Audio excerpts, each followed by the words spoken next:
ఈరోజు మన 2వ వార్డులో మన కాంగ్రెస్ బలపరిచిన అభ్యర్థి నాయుడు రాధిక గారి గెలుపు కోసం ఇక్కడికి విచ్చేసిన ప్రతి ఒక్కరికి కూడా ఉమా విజయబాబు గారికి వేర్చూరు నుంచి సోమిరెడ్డి గారు వచ్చారు, వెల్లి జగన్మోహన్ రావు గారు వచ్చారు, టీడీపీ సోదరులు మొద్దు శ్రీని గారు వచ్చారు, అలాగే మన పెద్దలు చెలవుల కృష్ణయ్య గారు, కొత్తూరు ప్రభాకర్ రావు గారు, అందరూ కూడా ఇంకా పెద్దలందరూ ఇక్కడికి విచ్చేశారు.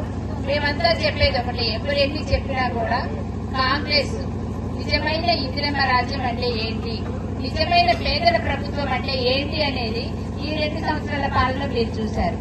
ఈ రోజు మనకు ఫ్రీ కరెంట్ వస్తున్నా, మన కొత్త రేషన్ కార్డులు వచ్చినా, మనం ఇవాళ సన్న బియ్యంతో కడుపు నిండా అన్నం తింటున్నామన్నా, మన మహిళలందరం ఫ్రీ బస్సు ఉపయోగించుకుంటున్నామన్నా, ఇవన్నీ కూడా మన కాంగ్రెస్ వచ్చిన తర్వాత ఇచ్చినాయే.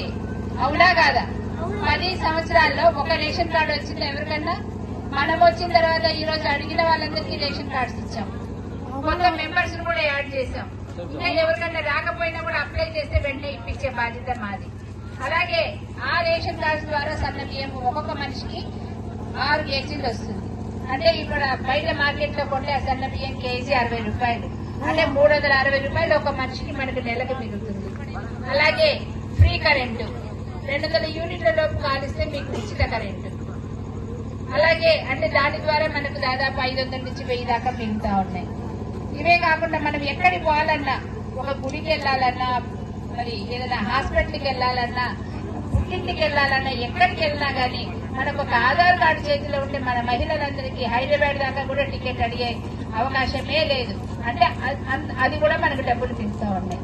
అట్లనే మన వాళ్ళు ఎవరైనా ఉద్యోగాలు చేసుకుంటున్నా, రోజు అప్పట్లో చేసే వాళ్ళకు కూడా మహిళలకు కూడా వాళ్ళకు కూడా నెలసరి 3 నుంచి 4 వేలు మిగులుతా ఉన్నాయి. అలాగే డ్వాక్రా మహిళలందరికీ కూడా ఈరోజు మొత్తం వడ్డీ లేకుండా లోన్లు ఇవ్వడం జరిగింది. ఎవరన్నా ముందుకు వస్తే వాళ్ళకి ట్రైనింగ్ ఇచ్చి వాళ్ళకి ఏదైనా యూనిట్లు పెట్టుకుని వాళ్ళకి ఇంట్రెస్ట్ ఉంటే కనుక అది మార్కెటింగ్ చేసే సదుపాయం కూడా రేవంత్ రెడ్డి గారు కల్పించారు. అందులో భాగంగా మన సత్తుపల్లికి డ్వాక్రా గ్రూపులకి ఒక ఆర్టీసీ బస్ ఇచ్చారు, ఒక పెట్రోల్ బంక్ ఇచ్చారు. అలాగే ఎవరైనా ఇంట్రెస్ట్ ఉంటే సోలార్ కరెంటు కూడా ఇస్తానని చెప్పారు. ఫ్యూచర్ లో ఇది ఇప్పుడు స్త్రీకి అని మహిళలకి క్యాంటీన్లు కూడా, అమ్మ క్యాంటీన్లని ఇలా అన్ని కూడా నిర్వహించుకుని